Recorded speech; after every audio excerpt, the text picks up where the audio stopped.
Hey guys, this is part 3 of the official Bankroll challenge. So yeah, this one's going to be an update video. It's not going to contain any real-time gameplay of me playing. The reason for that is I've actually been streaming the gameplay, so some of you will have seen that live, and I don't know whether I have the recordings down. Also, because I've streamed about I think the graph, because I just loaded HM2 for the first time in like 10 days. I think it was updating from here to here, which is, how many hands is it? 40,000 hands. So yeah, that's 20,000 divided by, it's 10 hours of footage. God, that was such an easy calculation and I messed it up. 10 hours of footage. I can't go through 10 hours of footage. It's like physically impossible. But what I'll do is I'll go through some of the biggest hands in the database saved here, and just talk about, you know, what my strategy was, what was working, what wasn't working, things like that. So yeah, I looked back at the previous video to see, you know, where we left off, and we were on 175. We're now on, let me just load up the stars client. So now we're now on like 360 or something, or I can also go on this. We've got the web page where you've got all of the information about the challenge. So we're on 365. I'll get the cashier up as well, just for completion's sake, so you can see, because OBS has the useful things. So we have there we are, 339 in the cashier. Then we have like some rake back equity, about a third of 73 bucks. So yeah, you can do the maths. So you can go on this link, I'll put it in the description below if you want to just read my notes on how the sessions have been going. The reason there's been a massive gap in the official Bankroll challenge series is for a couple of reasons. The first one was basically, so what day are we on now? We're on Saturday. So yeah, this time last week, I went out drinking the night before, and then I played when I was a bit hungover and I was playing really badly. So we were on 175, and then I dropped that to like 140. I was pretty annoyed at myself because I generally don't have a rule where, you know, I don't play hungover, but I did, and you know, I regretted that, and it's just like, I don't know, I guess I was embarrassed to be like, oh, we dropped from 175 to 140 or whatever. But yeah, luckily or fortunately, or you know, once we shook that off, I think I started playing really better as well, and you know, we've had some decent results. So yeah, just to also reiterate, like the first kind of section of the graph here, I was just kind of getting my eye in. I don't think I was playing particularly great. Like, I think the EV line is roughly representative of like the skill level I was playing at. This was kind of the hangover day, and then we kind of recover here, and play like really damn good for this stretch. So yeah, the rake back setting is set to 100%. I always do that just to show how damn big the rake is. So yeah, the actual rake back is, we might be about here, 30 something buy-ins in 40,000 hands. So that's about like an effective win rate of like 7.5, which is pretty good considering this was played terribly. We dropped like 9 buy-ins in like a day or two, just being groggy and stuff. Yeah, things have been going pretty good. So let's turn it into dollars. And yeah, it's just the same old thing. So it gets a bit more volatile around here with the 10NL data. Yeah, if you just look at the rake, if there was no rake, like, it's just so smooth. So yeah, this is the graph. I mean, I did say I wasn't generally gonna show like loads of the graph data. I was just mainly wanted people to focus on the Google Docs spreadsheet, but given that I'm showing you the data from the graph of my unofficial bankroll challenge, which I did in January, and if the graphing was good enough for me then it makes sense that, you know, the graphing will be good enough for me here as well. So I guess I can do both. So yeah, just to talk about some things that I've changed since my last video. I kind of packed in using my random number generator. There's not enough spots where I feel like I need to mix, so I'm generally just playing with a pure strategy. Then if there is a spot where I intuitively know that I should be mixing, I'm just kind of randomly doing it in my head. Obviously it's not truly random, like there'll be some inclination either way, but I think most of the time there's like a 100%, there's a pure strategy which stands out far and away above all of the other ones. I think that's definitely improved our win rate, so I've kind of put that on hold. I think it's more useful against players I'm going to see a lot of, whereas at the really small stakes, there's just so many randoms that, you know, I don't need to do anything funky. So that's that. My HUD has been off for like the last few sessions. Similar reason. I don't really think it's helping me with my reads. Like, I think HUDs, I think they were probably more useful way back in the day of online poker. I don't know, it's just my opinion. I don't think they're that useful anymore. Like, they sometimes I look at them and I'm like, yeah, that guy's a massive nit. Like, I'm gonna play a lot tighter against him. I'm gonna, you know, fold hands I would normally flat, and I'm gonna flat hands I would normally 3-bet. But like, even in the niche spots where you get 4-bet or 5-bet, like the sample sizes are so small, and like if it just says 0 and you've got 1,000 hands on them, like does he just have aces, or does he sometimes have kings here? Like, it's just not actually that helpful, but it's good for the high frequency stuff that happens a lot, like like what their opening ranges are, what their calling opens with. That's much more useful. But yeah, when I use one, I just don't feel like it's giving me a ton of useful information that I can actually use to, you know, gain an edge on these people. So I've kind of, yeah, stopped the HUD as well, or just haven't even been running HM2 for a while. So that's that. So let's do some session analysis. They've gone really well recently, the sessions. So yeah, I guess we can go over yesterday. We did play 6,000 hands, so that's pretty good, because I think I'm trying for 8,000 hands, but yesterday was a pretty crazy day. I'm still getting back into the swing of things at the gym, and like I'm really unfit, and I'm putting a big session for me, so it's pretty tired and like getting pretty delirious, but we played really well.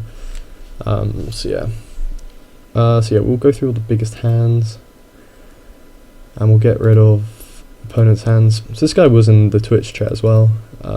So we make a standard 3-bet. So yeah, we have the flop. I think, like, analysing this hand back, so obviously you know he's got ace-king. I think, firstly, it would be nice to check back this hand some of the time. Therefore, so that we have trips in our check back range. That would be pretty sweet.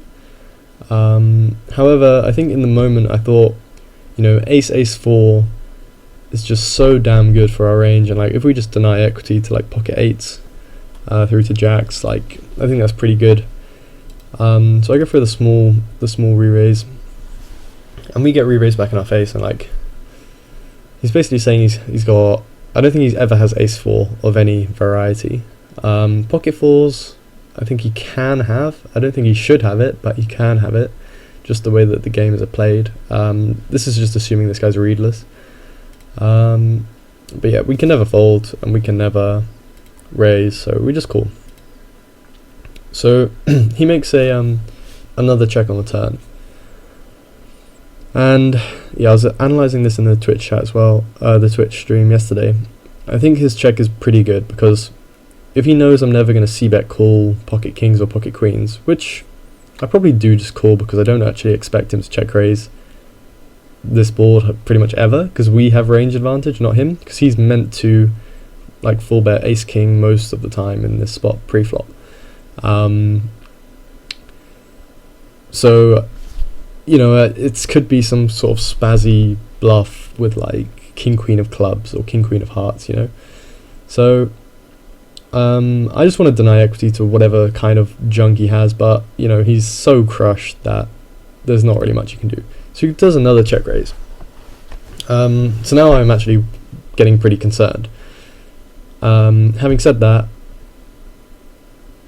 you know, we do have, firstly we have trips, and having the ace blocker is more significant than anything. And like, we actually have ace king and ace 4 here, ace 4 suited. So like, we don't have to be too worried actually. We can just say, you know, we're gonna maybe pick off a bluff if he thinks we're blocker betting with queens still.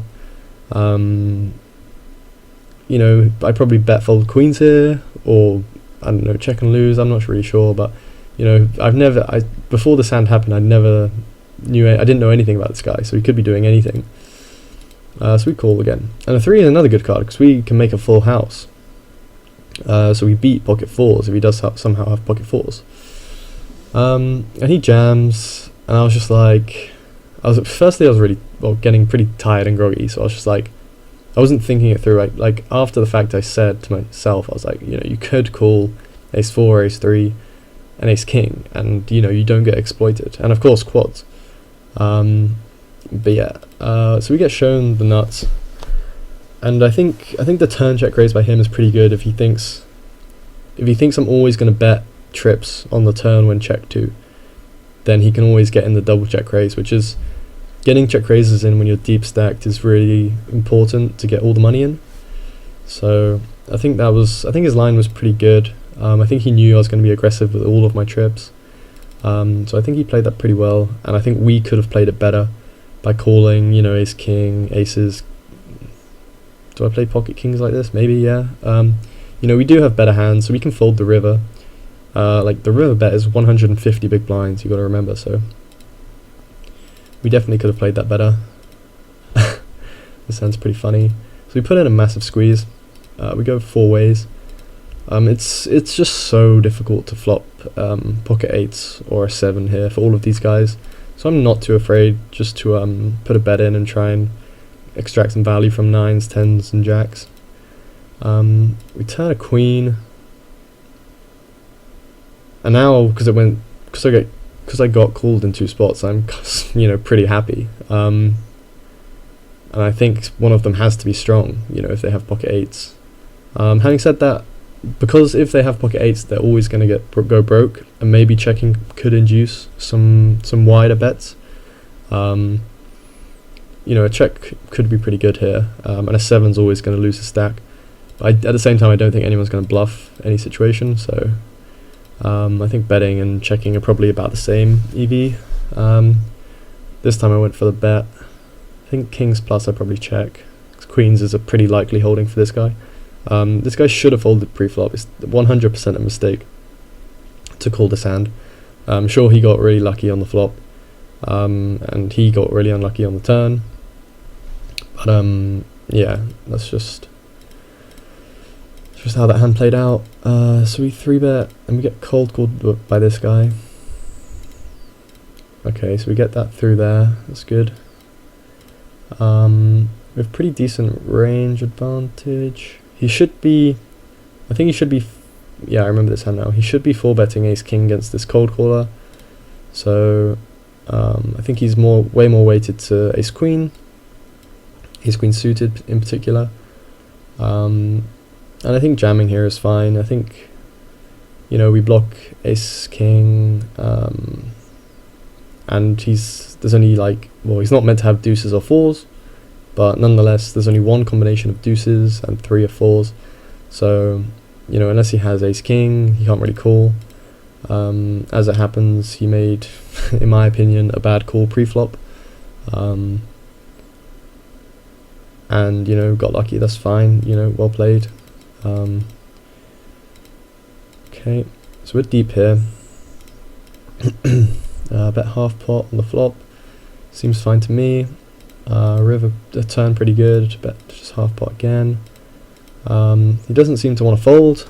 And normally what my go-to strategy is, so on the flop half pot seems fine. On the turn, when a draw completes, I think small size is fine, because you have more fold equity against, like, if he has, say, ace jack of diamonds, you know, he would never call bigger than half pot, but he might call once more. Then on the river is when you want to polarize.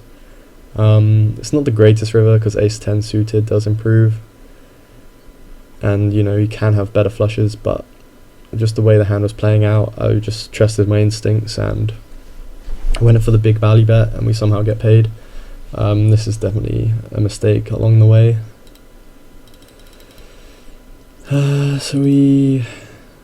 Okay, so this guy limps for 5 cents and then somehow gets in 76 cents. Yeah, I mean, I'm fine with the way we played this hand. Yeah, it's just, you know, it's a nice jam by him, I guess, on the flop, but you know, he got 1 big blind in, then he got 15 big blinds in, like, sure that wasn't part of his plan.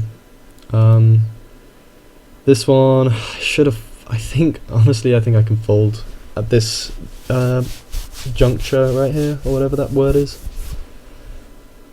Just because, like, min 4 bets, or min 5 bets out of position, just always going to be, like, aces, and in the moment I was just like, I think I was tilted off another hand, or like small tilt. Like, these hands might have happened next to each other, the queens versus jack 10 and the ace king versus aces, but yeah, all I do is just make a note. I think this guy was an unknown at the time, so yeah, he did have aces, but I was spectating OTB for like 2 seconds earlier yesterday, and he opened here, the cutoff, button 3-bet, and he just 4-bet rips ace king. So if OTB is willing to get ace king in these two positions, I'm sure it's fine in these two. I mean, the players are different, and like maybe they're looser and stuff, but yeah. Oh wow, this guy min. Oh shit, I didn't know he min 3-bet before the flop. I thought we raised, he called. Oh shit. And I didn't think he would ever raise a 9 on the flop. Oh, this hand makes a lot more sense now. Yeah, this was my bad. I didn't think he'd ever have a 9 here, but he had kings. Okay. Yeah, this is my fault completely. Like, I didn't know he min 3-bet, so I need to I should know that down. Min 3-bet kings plus, obviously, and yeah, that was just a mistake, a misread the board, misread the hand. So this was cool. I like this play. So he's only meant to have pocket jacks for a set, and then we just, every other kind of value hand we just completely crush him with. Ace 4 suited he doesn't have. Pocket jacks we probably chop with. Queens plus he doesn't have, or most of the time, as we'll soon see. So yeah, we just do this, and then it bricks out. And yeah, I think jamming is, I think it's okay. It's part of, you know, a more complex strategy. It's good to unblock hearts if he does peel hearts again and then folds the river with them. You know, sometimes that can happen. But yeah, he did slow play kings pre-flop, so you know, nice hand, well played. So yeah, we've reached 20 minutes. Let's do one more hand. This hand is tilting me. I'm gonna do a video on tilt, as you can see here. The reason I get tilted in this hand is cold calling a 3-bet in this situation is always jacks or 10s, or like ace queen suited, or like ace king off. And like, it just can't be a good strategy to have your range that narrow. There was, at the time this was going on, normally I have 8 tables stacked. I had like, and then I dragged like 2 down here to play post flop on. There were like 6 just scattered everywhere. So I didn't actually know this guy cold called a 3-bet until after the hand. And he checks jams, and I pay off, but like, I just felt sick after the hand, because if it suddenly clicked in my mind that this guy cold called, you know, I probably would have played a bit more respectful on the flop. But yeah, you know, nice cold call, well played. Yeah, so one of the problems of doing these big pots analysis is I can't show you just like the small pots where I just kind of c-bet and take it down and do some bluffs, but we see the biggest Cwlrs, which I guess is enough information, and this is just an update video to go from 175 to 360 odd. So yeah, really good day yesterday. Gonna try and play, actually I might have a day off today, I'm not sure.